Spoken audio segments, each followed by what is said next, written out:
They are scenes that are now happening daily in towns and cities across the country. In Bristol, there were clashes as police tried to keep apart a group of far-right protesters and a much larger anti-fascist counter-protest.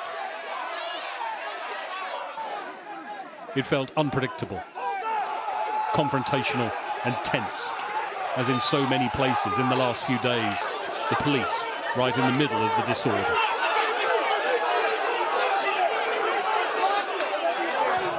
In Hull city centre, another standoff between a large group of protesters and police.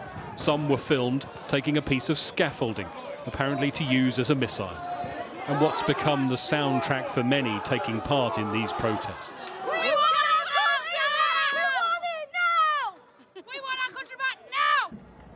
This is what residents saw after tyres and bins were set alight. By the evening, there was just the sound of the alarms in shops that had been broken into. The street littered with the debris of a rampage through the city. In Liverpool too, officers came under attack from a far-right mob. Here, as elsewhere, a number of officers were injured.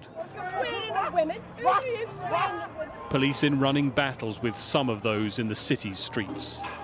And this just a few miles from Southport, where the attack on children at a dance class seemingly lit the fuse. As a mob came marauding down this street about an hour ago, shops were forced to close, this area was locked down. It's a measure of the impact these incidents are having on towns and cities, and of course most of all on the police trying to deal with them. And the big question, of course, is how long will this go on for? Similar scenes in Nottingham, bottles thrown as fighting broke out. And in Blackpool, where more fighting erupted in the crowd, their loyalties very clear. Any person organising or taking part in the procession is committing an offence. In Belfast too, a hotel housing migrants was the target, leading to clashes with police. More than 24 protests have taken place across the country. Last night it was Sunderland that saw the worst of the violence, its streets bearing the scars today. Northumbria police released these images of officers at a house where they believed some of those involved in the disorder were. 2 people were arrested. There are warnings to those responsible. They will face action. Well, the police need to lead operations in communities across the country where there has been both violent disorder and thuggery on the streets, which is completely unacceptable, completely damaging, and where the police need to know they have our full support, taking the strongest possible action, making sure that these criminals face the full force of the law.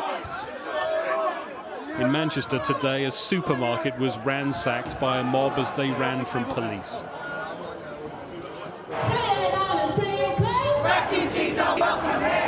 But the city also saw one of the many counter-protests today, anti-fascists marching with their message. A sense that some are not willing to stand by as the wave of summer violence rolls on. And among others, whatever the response, clear defiance. Greg Milam, Sky News, Liverpool.